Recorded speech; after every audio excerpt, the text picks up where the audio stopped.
You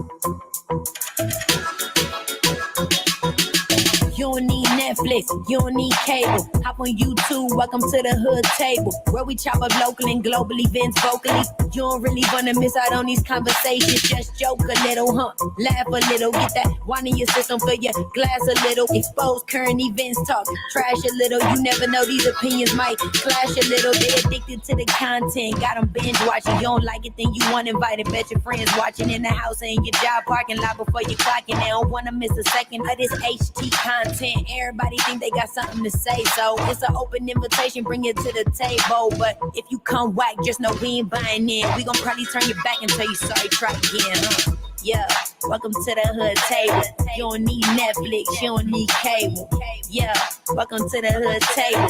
You don't need Netflix, you don't need cable.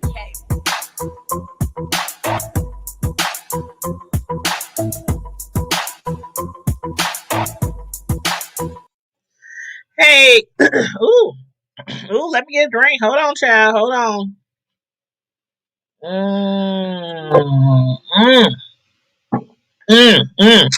What's going on, everybody? How y'all doing? Welcome back to the Hood Table, to all my hoodies. Excuse me. We are about to have a TV show review, which I haven't done in a couple of weeks. A lot has been going on, and I've been working a lot for my job, a lot of overtime. So I'm just trying to get in where I fit in with my TV show reviews. The ones I'm not too far behind on, I'm just trying to binge watch a few of the episodes to get back on track. The rest of the ones, oh well. Maybe we'll review like the finale of each of those shows. But anywho, I'm gonna do a review. 2 reviews today to get caught up with Sistas, and then tomorrow evening I'm gonna do a review to get caught up with The Shot. But for right now, make sure you like the video, share the video, subscribe to the Hood Table if you're not already subscribed, and let's get right on into this review. And it is of Sistas, season 3, episode 3, and it was titled Just a Talk. Just a talk with Jesus. No, it had nothing to do about Jesus. But anyway, first off, let me start off by saying that I cannot still believe how giddy, naive, and gullible Andy gets whenever she's around or with Gary. I mean, after everything that he's put her through. Like, does she really believe that he is truly a changed man? I mean, just a few weeks back, she was almost murdered. I mean, actually, both of them was almost murdered. She and Gary were almost murdered by his ex-wife, Jasmine. And let's not forget about how he almost choked Andy's ass out, giving her bruised ribs and everything. But now she swears to her girlfriends that he is not the narcissistic, controlling, manipulative asshole that they perceive him to be. Y'all gotta let me know how y'all feel about Gary now. How do y'all feel about Gary at this point in the season? Karen, her homegirl, she's like, hell no. I'll be damned if I sit here and witness Andy commit suicide by marrying Gary, because that's what she thinks to happen. Like, Andy was literally almost shot by his ex-wife. Gary almost killed her in his fit of rage. And like, what do you call it if you still continue to be with someone who's like that? You call it suicide, okay? But although none of the other ladies were really down for the occasion either, the wedding, they at least put their friendship ahead of their feelings and, stayed to participate in the impromptu wedding.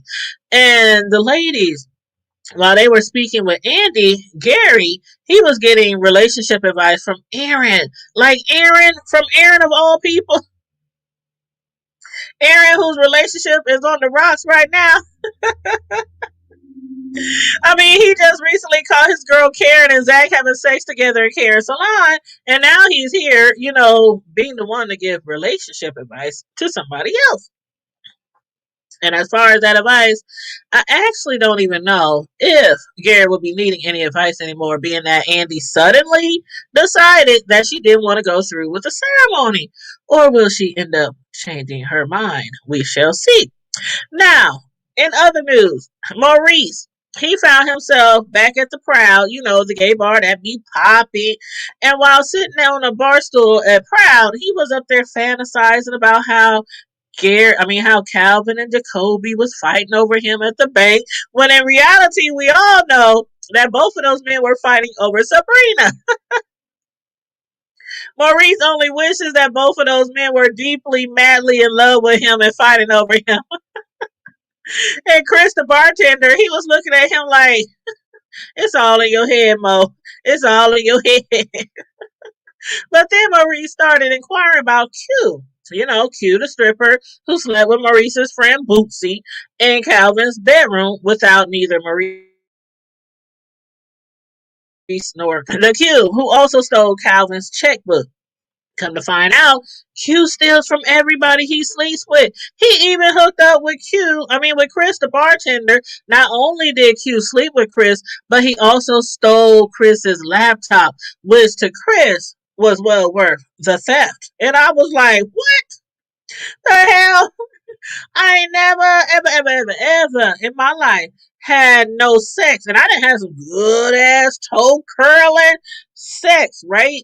But I ain't never had no sex with anybody that was worthy of me being robbed afterwards. Have you? Y'all let me know. But tell me y'all weren't hollering when Calvin showed up with that white woman named Peggy. Maurice introduced himself to her saying, "Hi, I'm Maurice, Calvin's roommate." And in response, the lady said, "Hi, I'm Peggy." Maurice, he swooped, he went right over that with, "So, Becky, are you guys dating?" The lady, she rebutted with, "I'm Peggy, not Becky. Peggy." Y'all, she was lost. She had no idea where the hell Maurice was going with that. No idea. It went right completely over her head.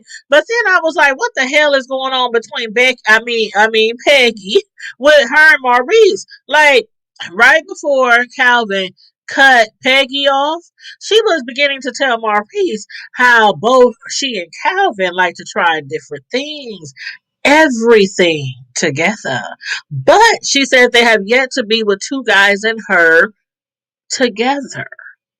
And it was only at that time when Maurice started addressing Peggy by her Gutman name. He was like, oh, hell no, wait a minute, don't cut her off. Don't cut her off, Calvin.